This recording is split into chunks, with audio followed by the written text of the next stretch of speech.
भगवान महाकालेश्वर जी की। अब जो चौथे शिवलिंग हैं जो साक्षात ओंकारेश्वर हैं, ओंकार सबका मूल है और उस ओंकार के भी जो ईश्वर हैं, ओंकारेश्वर की अद्भुत महिमा है, उनकी कथा हम सुनना चाहते हैं। सूत जी कहे हैं महर्षियों, ओंकार तीर्थ में परमेश संज्ञक ज्योतिर्लिंग प्रकट हुए, वह मैं सुनाता हूँ। एक समय भगवान नारद जो गोकर्ण क्षेत्र है भगवान का, गोकर्ण नाम शिव के पास गए हैं और भक्ति के साथ उनकी सेवा करने लगे।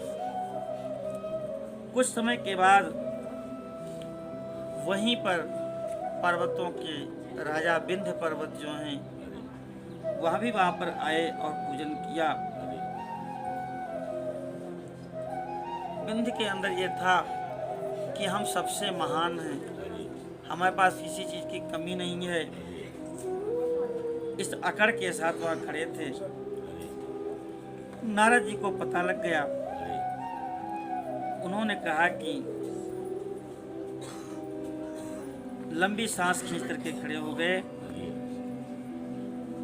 तो विंध्य ने कहा कि हमें कौन सी कमी है जो आप लंबी सांस खींच करके और हमसे रुष्ट दिखाई पड़ते हैं।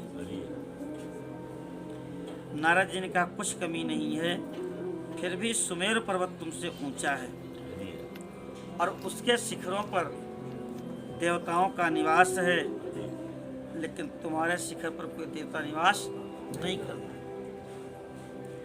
सूत जी कहते हैं ऐसा कहकर के नारद जी वहां से चले गए। लेकिन विंध्य पर्वत को बड़ा कष्ट हुआ, उसने कहा मेरे जीवन को धिक्कार है। ऐसा सोच करके चिंता से तप्त हो गया और कहा मैं विश्वनाथ भगवान शंभु की आराधना करके अपने शिखर पर उनको बसाऊं। ऐसा निश्चय करके भगवान शिव की शरण में गया है। जहाँ ओंकार भगवान स्थित हैं वहीं पर नर्मदा के तट पर भगवान की पार्थिव मूर्ति बनाई और 6 महीने तक निरंतर आराधना करके शिव के ध्यान में रह करके तपस्या करने लगा। विंध्य पर्वत 6 महीने हिला ही नहीं, एक आसन से बैठ के तप किया।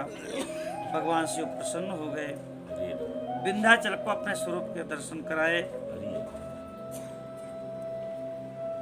ऐसा स्वरूप भगवान ने दिखाया है जो योगियों को भी दुर्लभ है।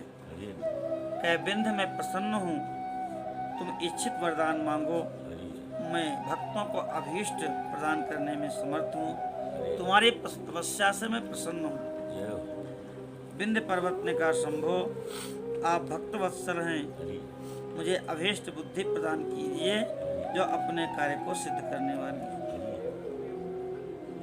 भगवान शंभु ने उसे उत्तम वर दिया और जब अभीष्ट निर्मल बुद्धि प्राप्त हो गई तो कहे पर्वत विंध्य अब तुम जैसा चाहो वैसा करो। इसी समय देवता और निर्मल अंतःकरण वाले ऋषि सब कैसे वहां पधारे हैं और कहे प्रभु आप यहाँ स्थिर रूप से विंध्य के शिखर पर निवास करें। देवताओं की बात सुन करके शिव जी प्रसन्न हो गए और सहर्ष उन्होंने स्वीकार कर लिया। वहाँ एक जो ओंकार लिंग था वही ओंकार लिंग 2 रूपों में विभक्त हो गया। एक जो शिवलिंग पार्थिव मूर्ति में शिवलिंग था उसकी नाम हो गई परमेश्वर संज्ञा हो गई, उसी को अमलेश्वर महादेव कहते हैं, ओंकार अमलेश्वरम। और जो शिव जी प्रकट हुए थे वो ओंकारेश्वर हो गए। माने जिन पार्थिव की पूजा विंध्य पहले से कर रहा था उनका नाम हो गया अमलेश्वर, और जो शिव जी प्रकट हुए उनका नाम हो गया ओंकारेश्वर। वो ओंकारेश्वर महादेव भगवान की जय हो, अमलेश्वर महादेव भगवान की जय हो। इस प्रकार से दोनों शिवलिंग भक्तों का अभीष्ट प्रदान करने के लिए विंध्याचल पर्वत के शिखर पर विराजमान है।